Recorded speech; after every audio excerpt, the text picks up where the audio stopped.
Hello, I'm Frank Hanaway, and welcome to Big Journey, Small Steps. Well, just 1 week ago, I was sitting here with Mom, and she was doing very well. She was able to sit calmly and do the interview for about 8 minutes. It worked out. Um, she didn't complain about it or get really nervous or anything like she usually does. I had about a week of just paradise with her where we were enjoying each other and everything was going great. And 2 days after we made the video, about the time I posted it online, she started getting really, really anxious and much, much more confused. Now, we're in the process of changing medications, so we just took her off Namenda and Aricept. And a week after she went on, and we put her on a new medication, and I'm not positive, I think it's Lactamil, but I'm not positive that that's the name of it, which is a mood modifier. And she takes another mood modifier, and this was the two of them together were supposed to help her stay calm because the doctor was noticing that anxiety was getting to be a big problem. Um, so for after the first week of that, everything was great. I mean, we were laughing together, talking together, everything was fine. And now she's so nervous. She can't, everything is even more ahead. She started getting up earlier and earlier. She kind of wanders through the house. I was making this video a minute ago, and I have a chime now on the outside doors, and she went out and started trying to wash the windows on the porch with a duster. Um, so I'm really having to monitor her very carefully, even while I'm making this video. So just that quick is how quickly things can change with Alzheimer's. And it happens, it happens about once a month. And I don't get too upset at the beginning. I don't ever really get too upset. Well, I don't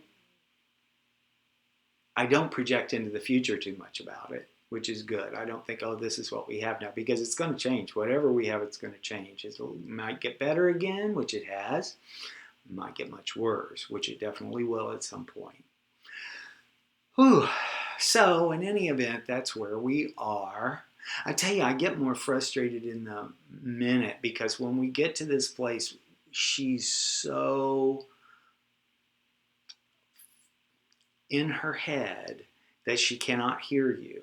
And you're answering the question she's asking, and you can tell she's not listening to a word. Most of the time, because she cuts you off, she just keeps talking. She keeps asking you questions, and then she goes on to explain why she asked that question, but she won't let you answer it. And then you try.